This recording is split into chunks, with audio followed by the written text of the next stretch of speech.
quick look and unboxing of the Apple TV 4K. I've had this for ages actually and never got around to opening it, so I thought might as well.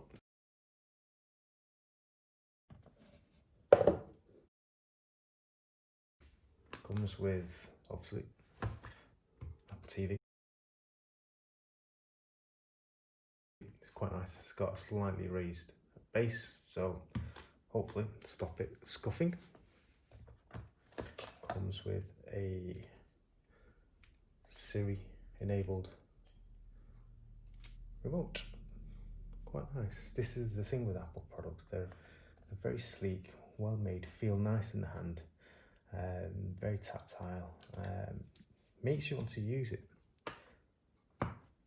Whether they're the best things on the market, that's a different thing.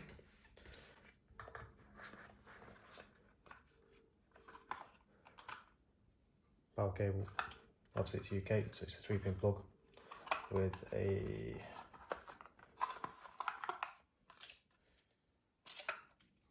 figure of 8.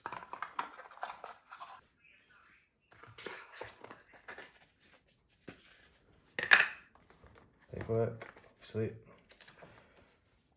So it is a Let's Get Started guide. Stickers, love me some stickers. Stuck them all over the wall at work, and some TV info spec.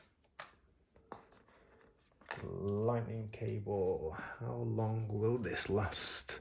As we all know, they are not the most sturdy. So that is everything. Just a quick spec breakdown. So it's 3.9 inches long. The depth is 1.4 inches, which is not a lot at all. I mean, it actually sits quite nicely on pretty much any TV stand or setup that you might have. Weighs 425 grams, which is actually a good thing. You don't want it too light to feel flimsy. It feels good.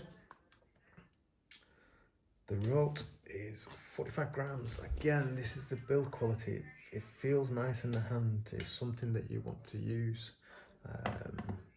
Nice. I actually do like the old silver back. It reminds me of the old original iPhone. Brings back memories. They are due to release a new one at some point this year, supposedly. Lightning port to charge the actual remotes. Lasts anything up to, depending on usage, up to about 30 days.